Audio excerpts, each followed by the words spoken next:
Shuddha Bhakata Charana Renu Bhajana Anukula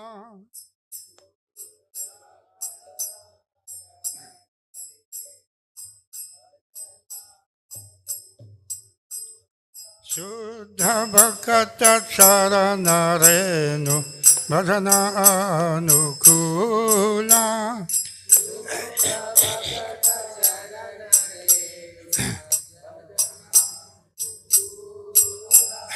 Bhakata Seva Parama Siddhi Premalati Karumula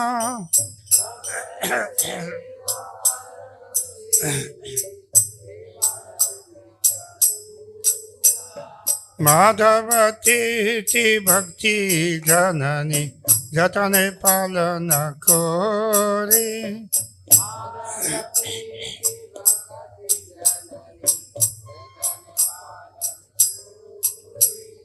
Krishna Basati Basati Boli Paramadara Boli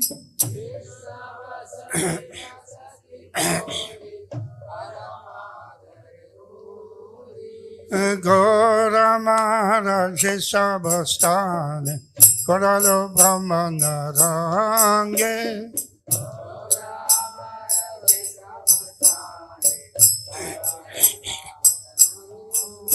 Se Sabastana Heri Bhavami Panayi Bhagata Sange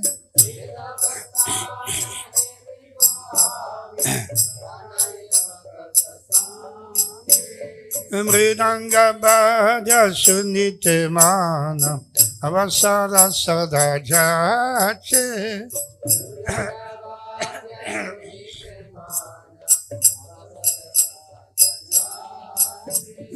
Gaurabhita Kirtana Suni Anande Hridaya Nache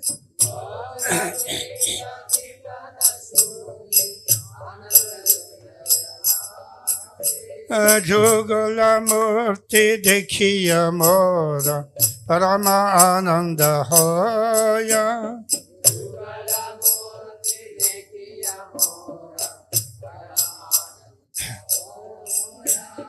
Prasada Seva Korite Hoya Sakala Prapancha Jaya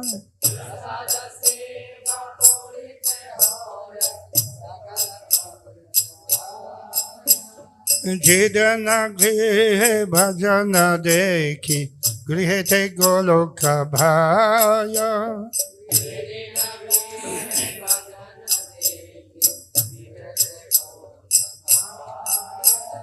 Charana Sedu Dekhiya Ganga Sugana Simana Paya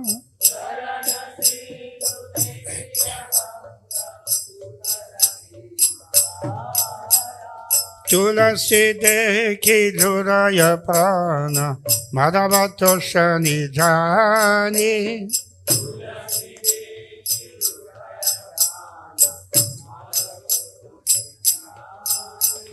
Gora Priya Shaka Sevane Jivana Sartakamani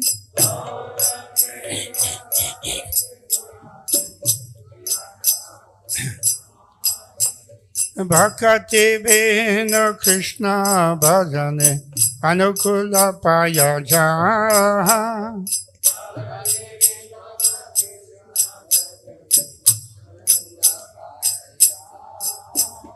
Pati Divase Paramasuke Shikara Koroyeta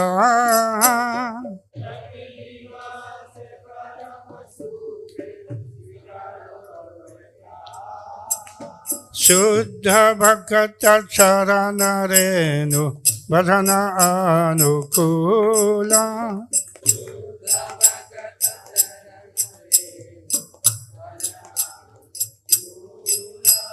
Bhakata Seva Parama Siddhi Premalati Karumula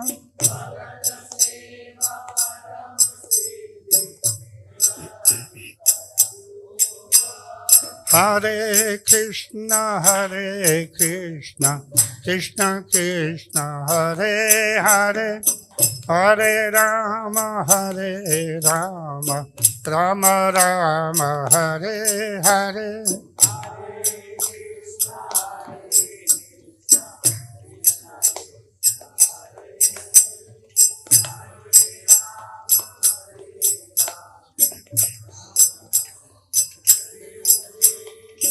Hare Krishna,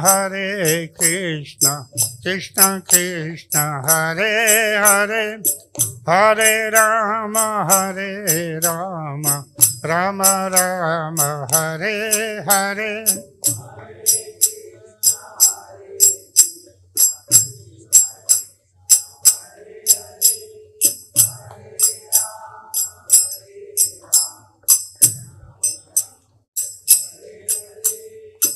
Hare Krishna, Krishna Krishna, Hare Hare, Hare Rama, Rama Rama, Hare Hare.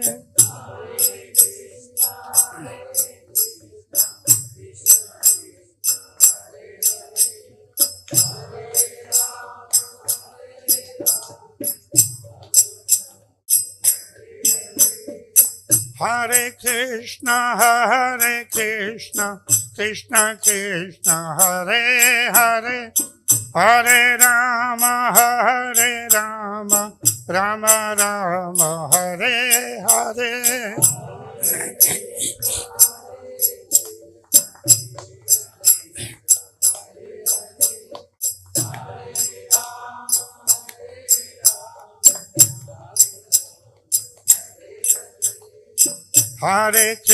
Hare Krishna, Krishna Krishna, Hare Hare, Hare Rama, Rama Rama, Hare Hare.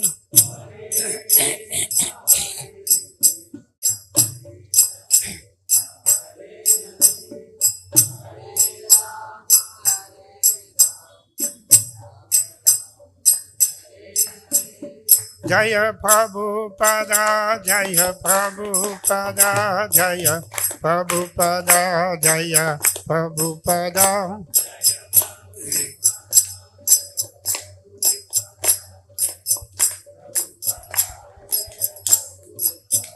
Jaya Prabhupada, Jaya Prabhupada, Jaya Prabhupada, Jaya Prabhupada.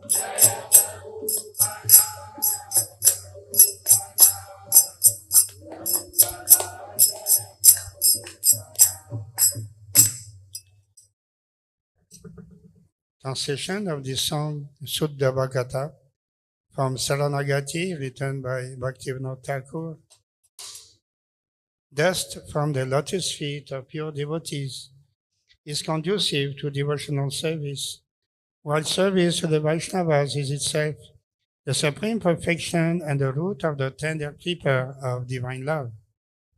I observe with great care the holy days like Ekadasi and Janmashtami, for they are the mother of devotion. As my dwelling place, I choose with the greatest of reverence and love the transcendental abode of Sri Krishna. All those places where my Lord goes on their travel pastimes, I will visit in the company of loving devotees. My mind always begs for the opportunity to hear the music of the mridanga.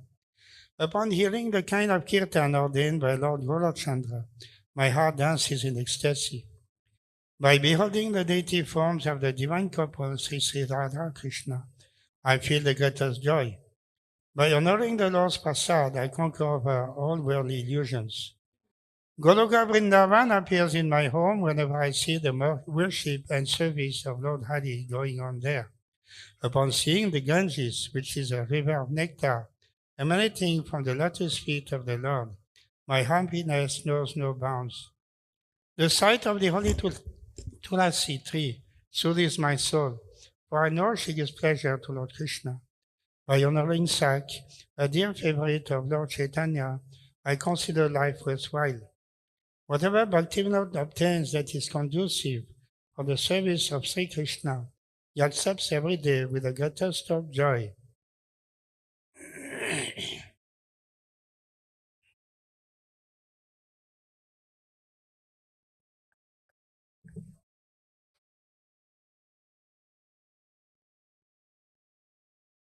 Om Namo Bhagavate Vasudevaya.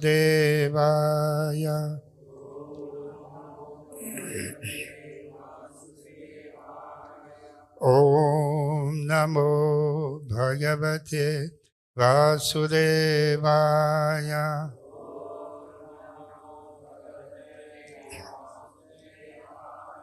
Om Namo Bhagavate Vasudevaya.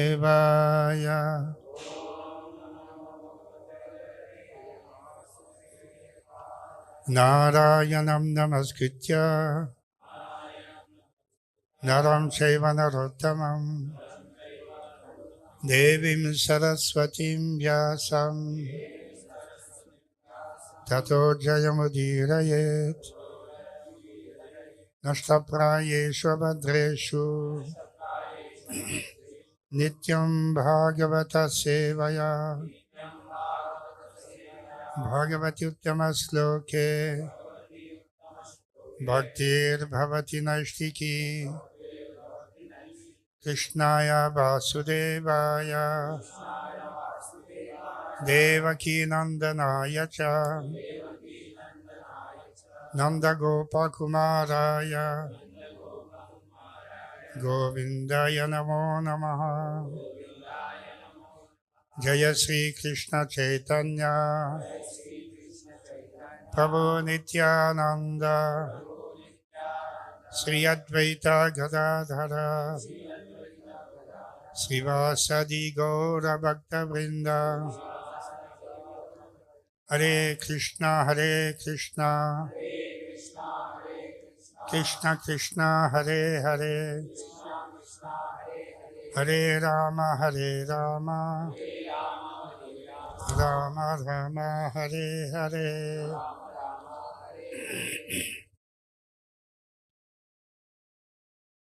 Namo Vishnupadaya Krishna Prasthaya Bhutale Srimate Bhakti Vedanta Swami Niti Namine Namaste Saraswate Deve Gauravani Pracharine Nirvesesha Sunyavadi Paschata Vidatarine. We are reading today from Srila Prabhupada Lilamritam, 4th volume, entitled In Every Town and Village. This is from the year 1968 to 1971. Prabhupada travels all over the world. And now he's in England. He went to England. And he is staying now in the estate of John Lennon at Tittenhurst, which is outside London.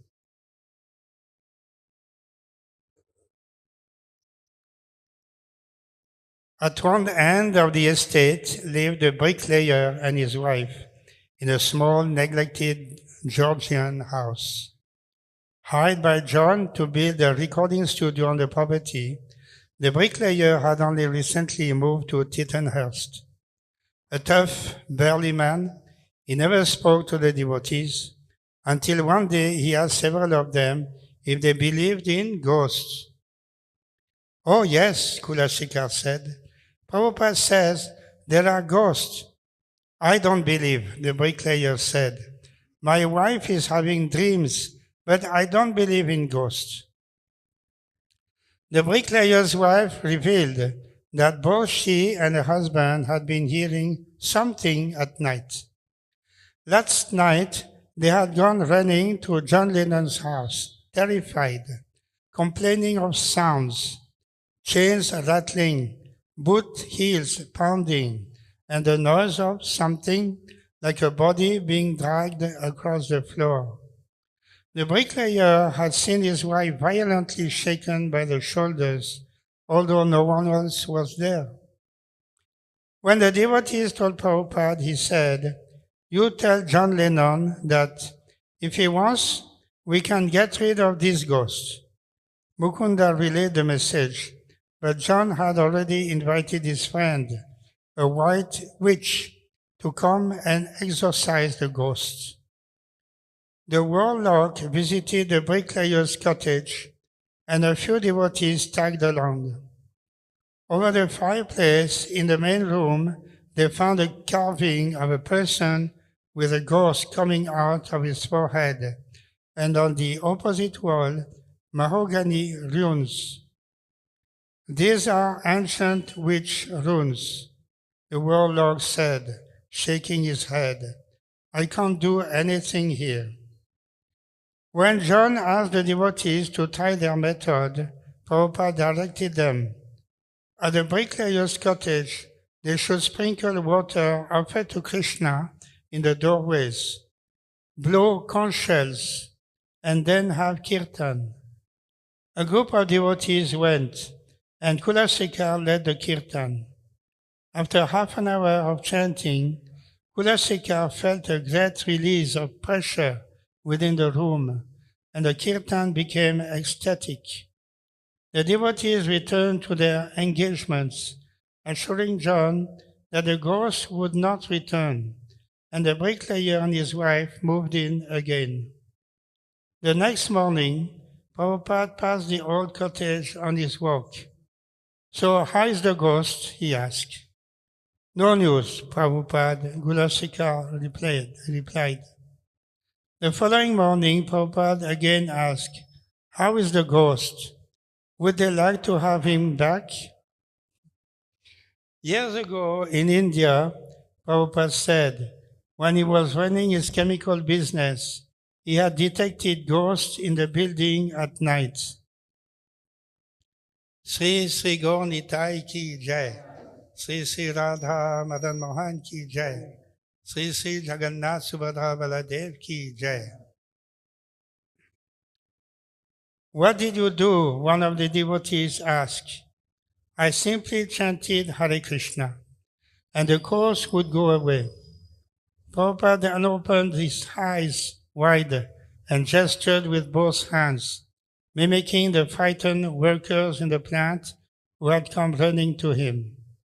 Babaji, Babaji, there is ghost, there is ghost. The devotees laughed. Actually, Prabhupada said, there are many ghosts here, especially over by the stable areas. They are attached to this place, but they will not harm you if you just chant Hare Krishna. Prabhupada was anxious to leave Tittenhurst, and by late October, some of the devotees had moved to Bury Place. Prabhupada no longer had any business at Tittenhurst. Mr. Lennon was an influential person who had seemed interested in Krishna, but now there was no point in Prabhupada staying on at the estate. Yoko and her ex-husband Dan, now John's manager, were also pressing John to be rid of the devotees. Dan complained that the devotees were trying to take over the place. The devotees, on the other hand, complained that Don and Yoko were misrepresenting them. On one side were Dan and Yoko, on the other, the devotees. John was in the middle. He had to choose. John told Mukunda that as far as he was concerned, he got along fine with the devotees, but the people around him were having difficulty. He would give the devotees a couple more weeks to move to their new temple in the city. The devotees were already in the process of moving to Bury Place, and Mukunda had found an apartment for Prabhupada a short drive from the temple. In a few days, everything would be ready for Prabhupada to move. On the day Prabhupada left Tittenhurst, he stopped at his car and said, I want to say goodbye to a few friends first. He then took a last walk through the grounds, giving careful attention to the trees, sometimes touching their leaves, just as on his morning walks. Then he left. The next day, a severe storm swept through the Tittenhurst estate, breaking windows and uprooting trees. November 3rd, 1969. Prabhupada moved into his furnished apartment on Baker Street, a 10-minute drive from the Bury Place temple. After 2 months in London, he was anxious to see his temple open, and Shamsundar was working hard, although progressing slowly. For the temple's interior, Shamsundar had an artistic concept taken from photographs he had seen in the Ajanta caves, South Indian temples with walls and ceilings of carved stone.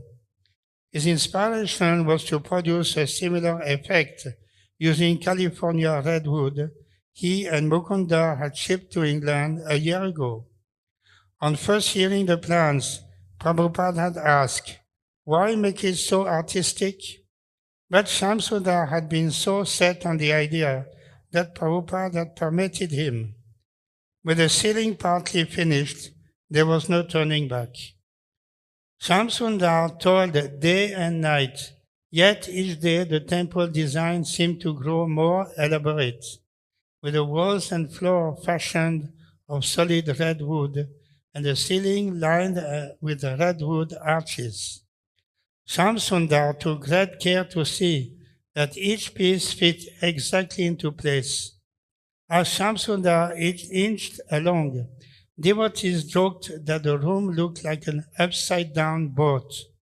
But Prabhupada encouraged him, telling him it was very beautiful. Prabhupada often allowed his disciples to work as they liked. He reasoned that they were raising the money and could spend it in Krishna's service as they pleased. He also did not care to interfere in every detail of a disciple's service, especially when that disciple was strong-headed and had ideas that were not harmful or obstructive. All Prabhupada's disciples were ultimately under his absolute decision, but he was often lenient, 80% lenient, he would sometimes say. Shamsundar particularly thrived on having his own big projects.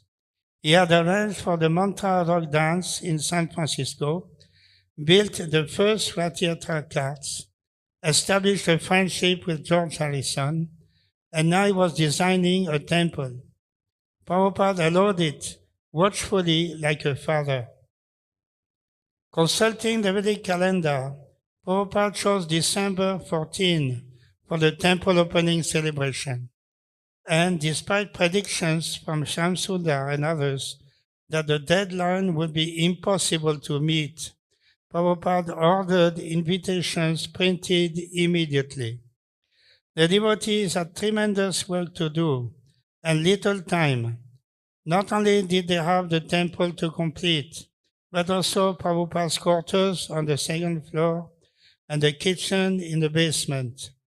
Faced with their tight deadline, they worked harder.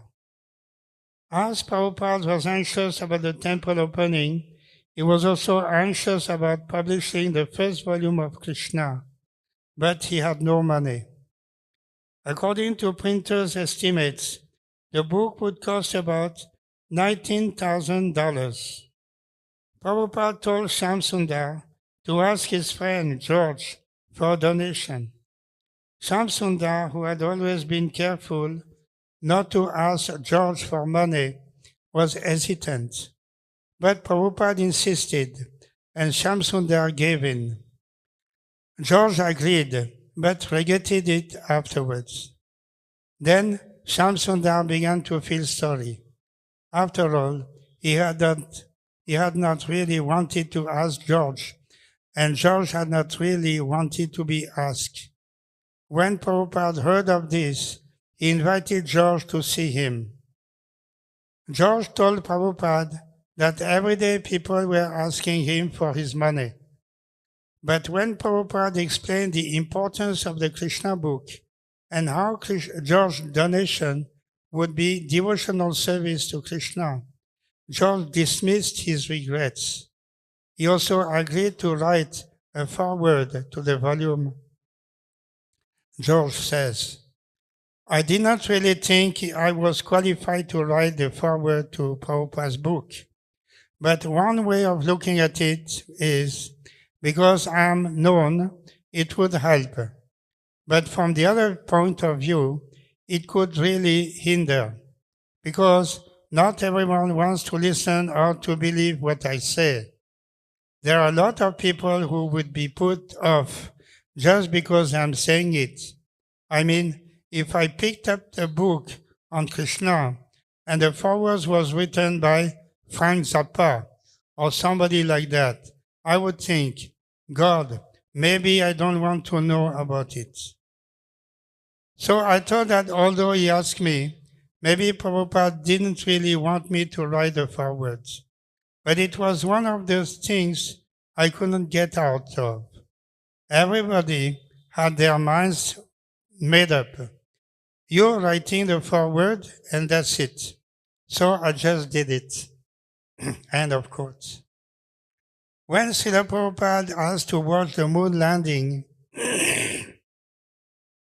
the devotee rented a television and placed it in Prabhupada's living room. Prabhupada took his massage as usual, sitting in a chair before the television.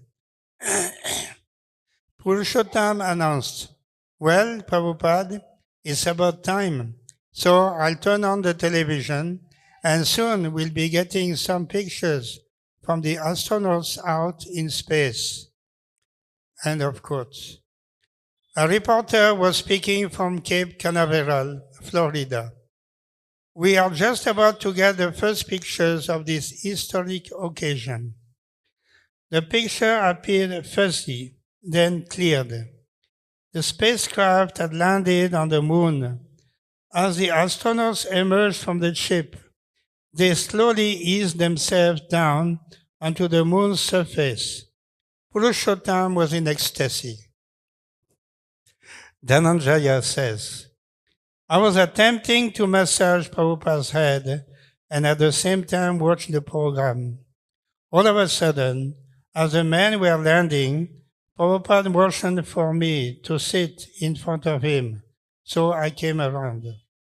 As soon as I sat down, Prabhupada started to massage my head. I was quite embarrassed. You have forgotten how to massage properly, he asked. This is how you do it. He massaged my head for about 2 minutes. Then I stood behind Prabhupada and again began massaging his head.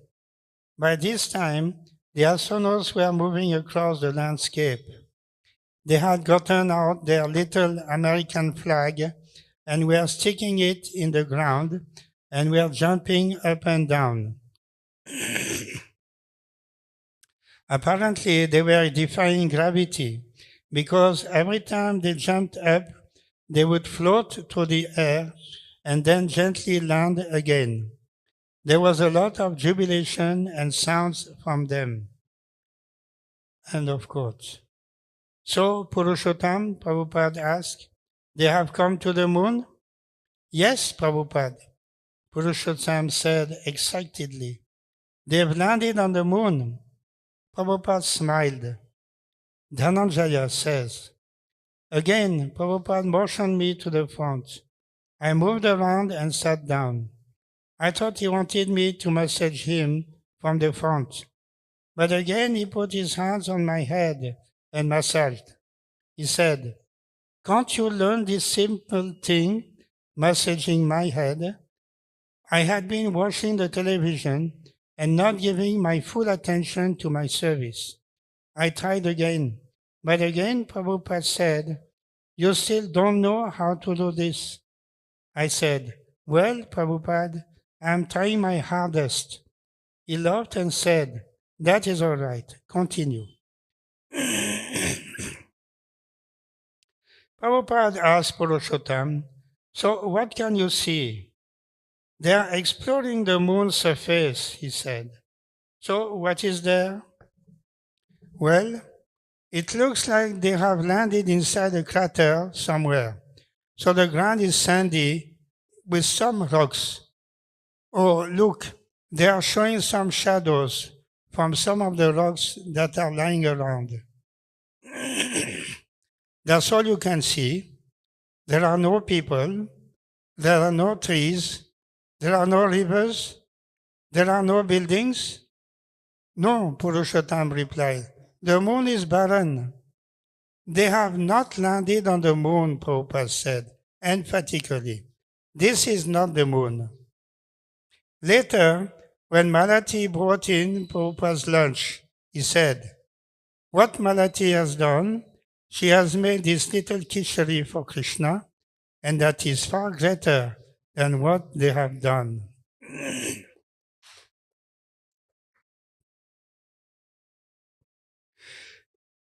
Even though Prabhupada's quarters were incomplete and temple renovation made Seven Berry Place noisy and hectic, Prabhupada decided to move in. I am not attached to a comfortable apartment, he said. My attachment is to living in the association of devotees. He was moving into the temple at a time when the record sales were low and the devotees were having to purchase supplies piecemeal whenever they got money. Yet, with Prabhupada living with them and supervising their work, they were satisfied. Tamal Krishna arrived from Los Angeles, and in addition to supervising much of the construction, he began taking the devotees out daily to chant on the streets and sell Back to Godhead magazines. Yamuna was sewing curtains from morning until night. Isana, Shamsundar, and others were working every possible hour on the renovation. And every day, Prabhupada would walk through the building to see the progress. With only 1 week left until the opening, Shamsundar still labored on the temple ceiling. He had not even begun the altar. Again, the other devotees complained to Prabhupada that Shamsundar was too slow, but Prabhupada replied, he wants to make it artistic. Let him do it. Shamsundar, this time on his own, asked George for a donation for an altar. George gave 2,000 pounds, and Shamsundar picked out a slab of golden sienna marble and 2 slabs of red marble. Although Prabhupada had a pair of 17 each carved wood deity of Radha and Krishna, he didn't plan to use them, and the size of the altar Shamsundar was building clearly required larger deities. One day, a Mr. Doyal phoned, representing a large London Hindu society. He had heard the devotees wanted Radha Krishna deities, and he had a pair he would donate. When Prabhupada heard the news, he sent Tamal Krishna, Mukunda, and Shamsundar to Mr. Doyal's home to see the deities. Radha and Krishna were white marble and stood about 3 feet high. Never before had the devotees seen such large deities, and they offered obeisances. When they returned to the temple and told Prabhupada, he said, take me there at once. Srila Prabhupada, accompanied by Shamsundar, Mukunda, and Tamal Krishna, arrived by van at Mr. Doyal's home. Prabhupada entered the living room and sat down. The deities, covered by a cloth, stood on a table in the corner. Tamal Krishna was about to unveil them when Prabhupada checked him. No, that's all right. Prabhupada sat and spoke with Mr. Doyal, asking him about his work and where he had come from India. And he met Mr. Doyal's family. Prabhupada and his host chatted while the devotees listened. Swamiji, Mr. Doyal, said at length, I want to show you my deities. Yes, Prabhupada replied, I will see them after some time. Prabhupada began to speak about his Krishna consciousness mission, and after a while, Mr. Doyal again requested, "Please take a look at these deities." And with that, he walked over and unveiled Radha and Krishna. "Oh, yes," Prabhupada said, folding his hands respectfully. Mr. Doyal explained that he had ordered the deities from India for his own use, but in transit, a tiny piece of Radharani's finger had chipped off. Therefore, according to Hindu tradition, the deities could not be installed. Tamal Krishna, Prabhupada said, "See how heavy these deities are." Tamal Krishna, placing one hand at Radharani's base and the other around her shoulder, lifted her. "Not so heavy," he said. Shamsundar, Prabhupada said, "See how heavy is Krishna." The deities were actually heavy for one man to carry, but the devotees understood Prabhupada's intention. "Not bad," Shamsundar said, holding Krishna a few inches off the table. "Yes," Prabhupada said conclusively, "I think they are all right. Let us take them. We have our van." And suddenly, Prabhupada was leaving, with his disciples following, carefully carrying Radha and Krishna. Prabhupada thanked Mr. Doyal. "But Swamiji, protested Mr. Doyal, was not prepared for this sudden exit. "Please, we will arrange to bring them. Our society will bring them." But Prabhupada was already out the door and leading his men to the van. "Please wait," Mr. Doyal persisted. "We have to fix them first, then you can take them." "We have an expert man," Prabhupada said. "He can fix these things." Prabhupada was assuring Mr. Doyal and at the same time directing his disciples. He opened the door of the van, and Shamsundar and Tamal Krishna slowly entered, cautiously setting Radha and Krishna within. Tamal Krishna knelt in the back to hold the deities secure, while Shamsundar got into the driver's seat. "Now drive," Prabhupada said, and off they went, with Prabhupada smiling from the window to Mr. Doyal and his family, who stood together on the curb. Shamsundar had driven but a few blocks when Prabhupada asked him to stop the van. Turning around in his seat, Prabhupada began offering prayers. "Govindam Adipurusham Tamaham Bhajami." He looked long at Krishna, who was white with a slight bluish cast, and at the exquisite white Radharani by his side.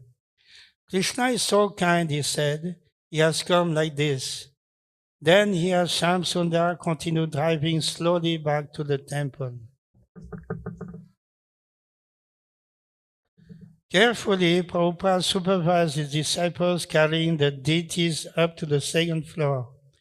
The devotees were astounded and delighted to see Prabhupada in such an animated and intense state, bringing Radha and Krishna into their temple. He had the deities placed in a curtained-off section of his own room, and then he sat on his desk. Prabhupada smiled. "Prabhupada has played a great trick. In the Mahabharata also," he said, "there are incidents where Krishna plays tricks. One such trick was Krishna's agreeing to be on the side of the general he saw first in the morning. The two opposite generals, Arjuna and Duryodhana, had both come to Krishna's tent early in the morning as Krishna slept. They had agreed that one of them would stand at Krishna's head and the other at Krishna's feet, and that they would wait until Krishna awoke. Duryodhana chose to stand by Krishna's head, while Arjuna chose his feet. Krishna awoke and saw Arjuna. That was one great trick that was played by Krishna, Prabhupada said. Similarly, this is a great trick. He told how Krishna had also tricked Mother Yasoda when she had tried to discipline Krishna. He had run away, and she had run after him, caught him, and tried to tie him with ropes. But every time she came with more rope, Prabhupada said, it was just a little too short. Krishna can play any kind of trick. Another such trick has been played. They made so much effort to bring these deities here, thinking they will be for their Hindu center. But all the time, Krishna wanted to come here. So this chip on the deity's hand is just Krishna's trick, and we have caught them. Prabhupada Mukunda said, "You kidnapped Krishna." "Yes," Prabhupada said. "Once I was in the bank and the manager had some scheme, but I foiled his scheme. So he said to me, 'Mr. Day, you should have been a politician.'" Prabhupada laughed. Then he became grave and asked the devotees not to talk about the incident. Many people would not understand how he could install a cheap deity. The devotee agreed to keep the secret, but they had no doubt that Prabhupada's love for Krishna was transcendental to Hindu customs. Radha and Krishna had come to London on Prabhupada's desire. "How do you dress big deities like this?" Yamuna asked. "They already have clothes on." Prabhupada said, "You bring me some clothes." "What kind of clothes, Prabhupada? What should the clothes look like?" "Like in the pictures," he replied. "Well, there are so many different pictures," she said. "Sometimes Krishna had a ruffled skirt on, and sometimes he has a dhoti on, and sometimes he has a big crown on." "Krishna looks very beautiful in saffron," Prabhupada said. "So you bring me some silk dhotis in yellow and saffron color."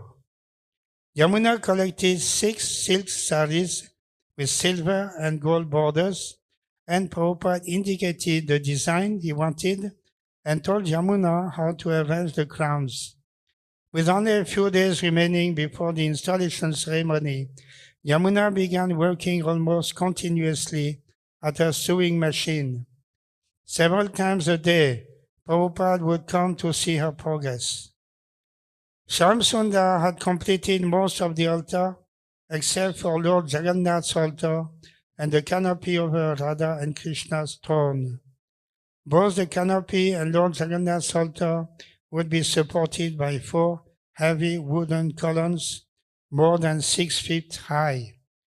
2 rear columns would hold the marble slab for the Jagannath deities to stand on, and 2 front columns were now supporting Radha and Krishna's large velvet canopy.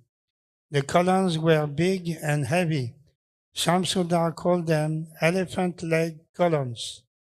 The columns now stood in place on the altar, and although Shamsundar hadn't had a chance to secure them. The day before the installation, Shamsundar collapsed upstairs in exhaustion. On opening day, many guests, Indians especially, crowded the temple, responding to flyers and advertisements. Apple Records had supplied a professional florist who had decorated the room with floral arrangements. A BBC television crew was on hand to videotape the ceremony. While most of the devotees held kirtan, Prabhupada began behind the curtain at the other end of the temple bathed Radha and Krishna.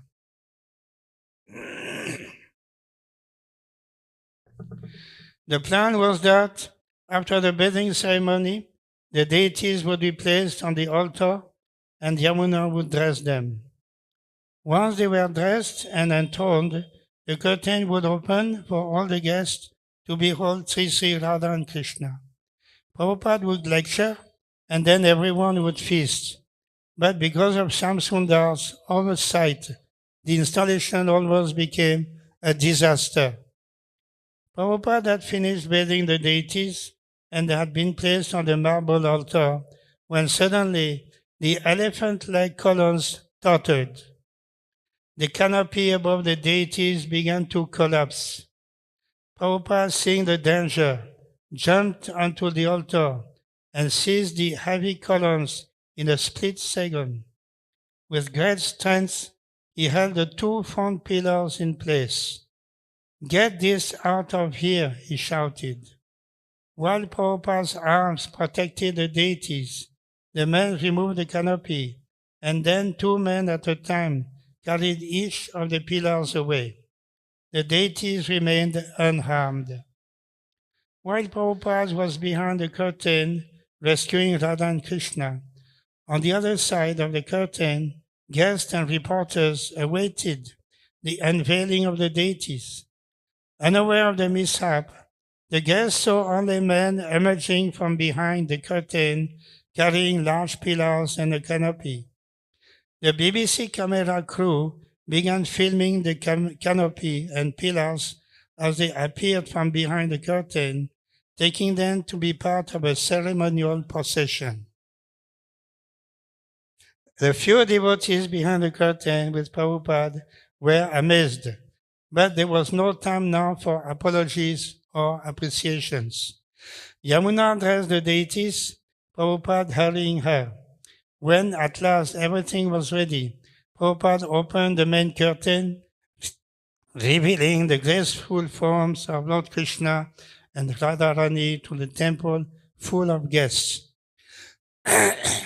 A devotee began to offer arati, while Prabhupada, wearing a saffron chadar and a garland of carnations, stood to one side, reverentially looking upon Radha and Krishna as their worshipper and protector.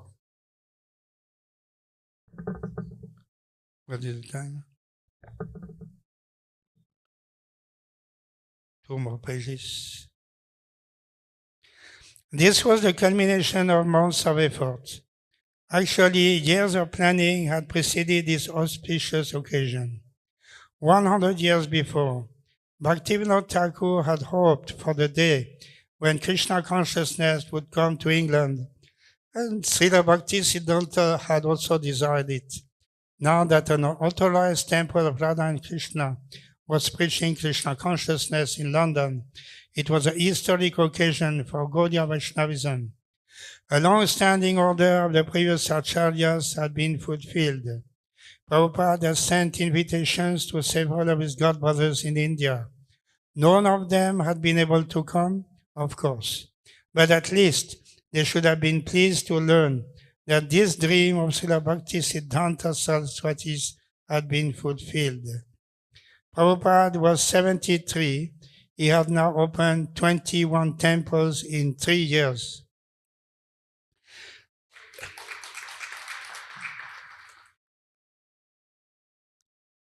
Recently, he had told some of his disciples that he would try to form a governing body for ISKCON to relieve him of the management and allow him to concentrate fully on presenting Krishna conscious literature. This literature could be introduced all over the world into homes, schools, and colleges for the benefit of everyone. It would be in such literature that he would live on. How much time he had left in this world he did not know, he said, but he wanted to go on serving and trying to please his Guru Maharaj life after life. Nevertheless, despite Prabhupada's desire to retire from active work and absorb himself in writing books, here he was installing deities in a new temple and protecting them from his disciples' carelessness. Had he not been present, the celebration would have been a disaster. So many hard-working disciples, and they still needed his personal guidance. ISKCON was just beginning to grow. Prabhupada wanted to open not just 21 temples, but at least 108. His world traveling and book printing were just beginning, and like everything else, the number of disciples would increase, the prestige of his movement would increase, and with it, opposition from the atheists. Krishna consciousness was growing, and Prabhupada was in the forefront. All around I see bright, he said. That is the glory of Krishna. He saw himself as a servant of his spiritual master. The bright future was in Krishna's hands. Prabhupada called for Shamsundar. Although Prabhupada was angry at first because of the near disaster on the altar, he admitted that his disciples had done their best. The temple was beautiful, he told Shamsundar. He liked it. He then asked that a sign be placed out front with gold letters on a blue background, Hare Krishna Temple. This temple was constructed with great labor and effort by Shamsundar Das Adhikari. On the day of Prabhupada's departure from London, he distributed some of his personal effects, such as sweaters and scarves, to his disciples. He then went downstairs alone into the temple to see the deities. He offered fully prostrated obeisances on the floor for a long time and then stood looking at Radha and Krishna. Yamuna says, Prabhupada was looking at the deities with complete devotion. He loved those deities. He had commented about their exquisite beauty and how they complemented each other. How sometimes Radharani looked more beautiful, but how Krishna's moonlight face and eyes were shining. Prabhupada saw me and matter-of-factly said, if you practice what I have taught you and follow the instructions of how I have taught you to worship the deity, and if you read the books that were printed, it is sufficient for you to go back to Godhead. You need not learn anything new. Simply practice what I have taught you, and your life will be perfect. Then he left, just left. End of quote. So these are wonderful preaching activities of Srila Prabhupada in London. Earlier, in the 1930s, Srila Bhaktisiddhanta Saraswati had sent also some of his leading sannyasi disciples to London and Germany. They had a few meetings with some of the intellectuals in London, and they had some lectures in this way, some presentation of the philosophy of Krishna consciousness, but nothing more than that. There was no solid foundation laid at that time. It was just a short visit, and they came back from England and to India, and that's all what they could do. They could not do more than that. So Srila Bhaktisiddhanta Saraswati was somewhat disappointed, and in 1933 there was a Navadvip parikrama with Srila Bhaktisiddhanta Saraswati and all his disciples, and Srila Prabhupada was also part of it.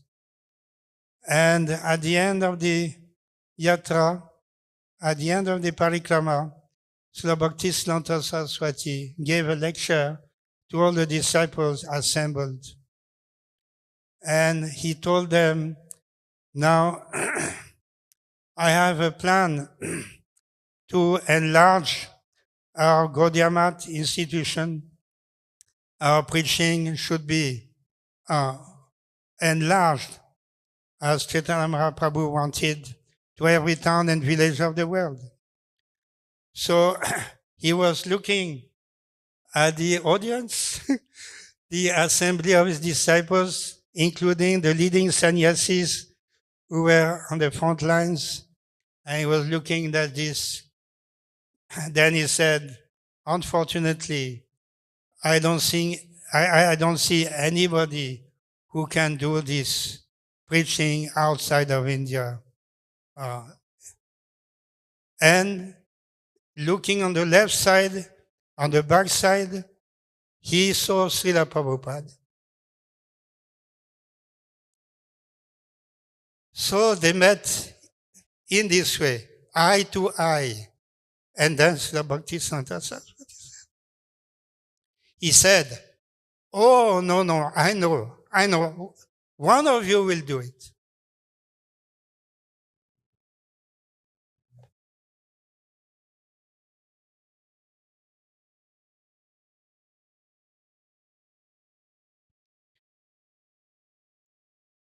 So we could understand from this the perfect relationship between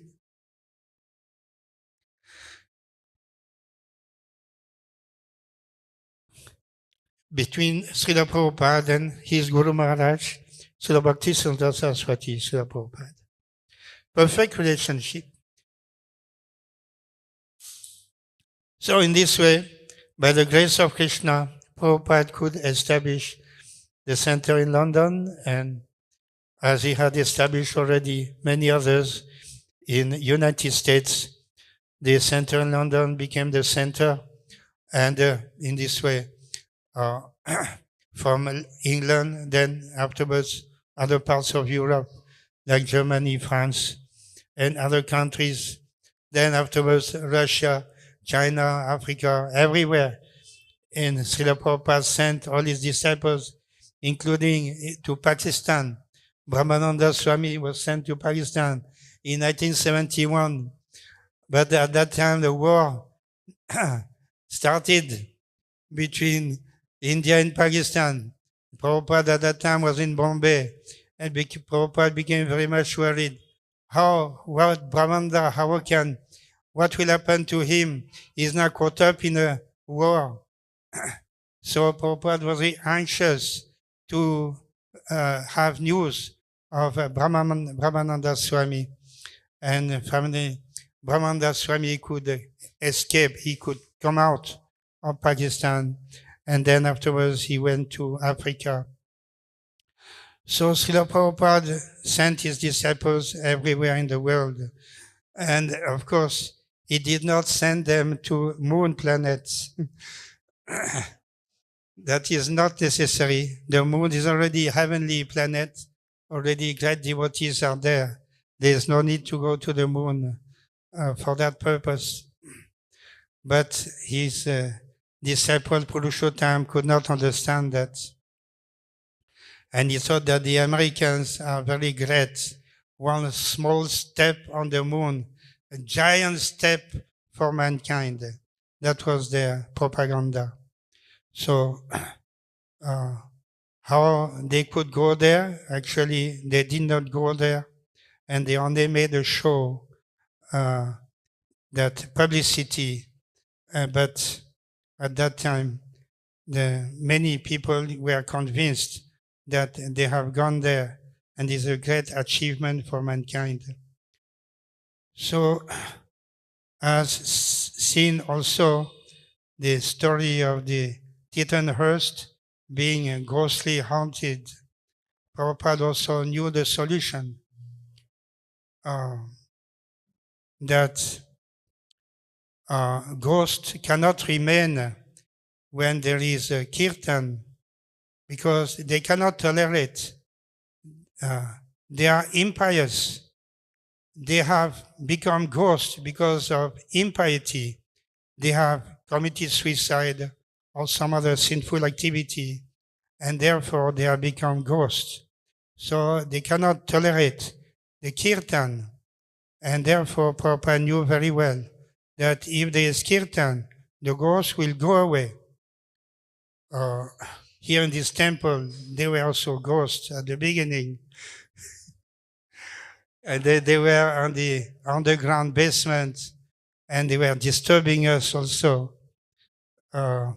They were in the night, they were busy. They were making so much sound.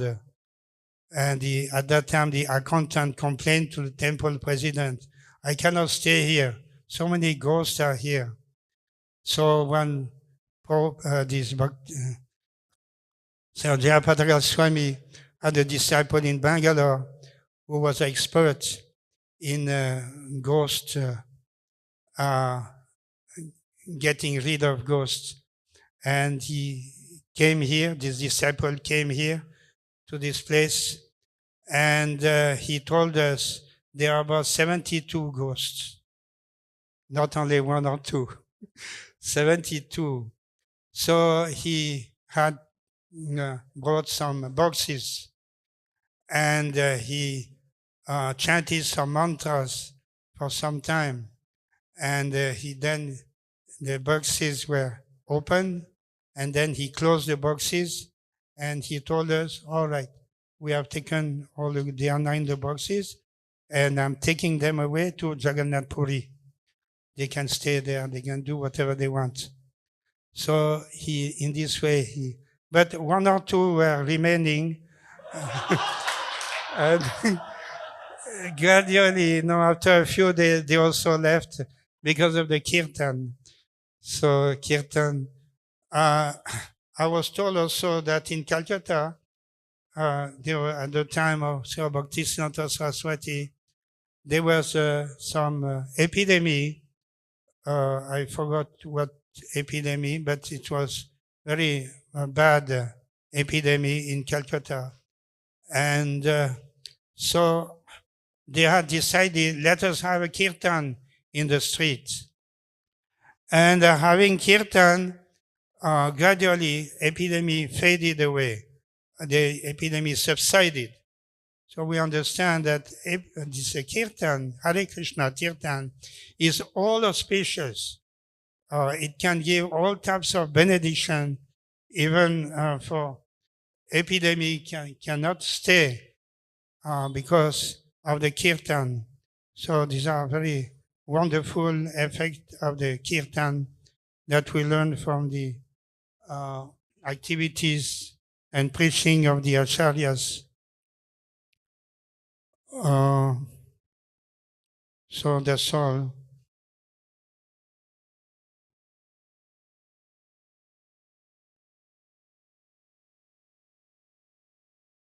Any other questions or comments?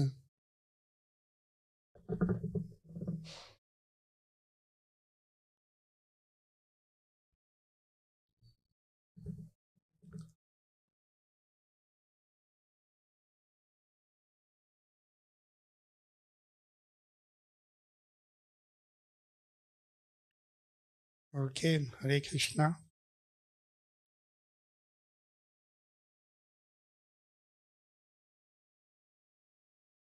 Yes, I wanted to complete one description here. How Lord Krishna is playing trick.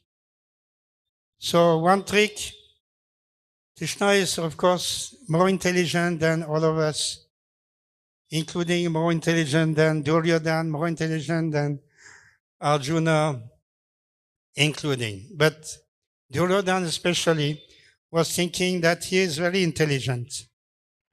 So, as described here, before the Battle of Kurukshetra, Lord Krishna had made some agreement with Arjuna and Duryodhana, the two parties fighting against each other. Lord Krishna told them that I'm ready. Either I will come alone with one party and I'll give my army, very extensive army of Lord Krishna, all the Dwarkavasi army will go to the other party. So Krishna will be in one side and the Krishna's army on the other side. How to decide this? So Krishna told them that, okay, we'll see, we'll decide later on how to arrange for that. And then Arjuna and Duryodhana, they had some understanding. They say, okay, Lord Krishna is taking rest in his quarters. Let us go and see Lord Krishna. And both of them will stand in front of Lord Krishna in his room.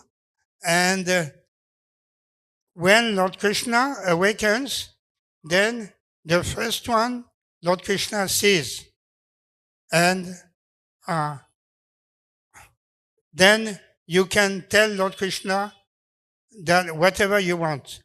You want Lord Krishna in the battle, or you want the army of Krishna in the battle, then we can tell Lord Krishna whatever we want. So Duryodhana and Arjuna in this way had this understanding. So both of them, they went to see Lord Krishna. Lord Krishna was sleeping, and Arjuna stood at Lord Krishna's feet, and Duryodhana stood at Lord Krishna's head. And then, so Duryodhana was very confident. Why he stood like this? Because definitely Lord Krishna, by awakening, first of all, he would see Duryodhana. And this is exactly what happened. No, it didn't happen like this.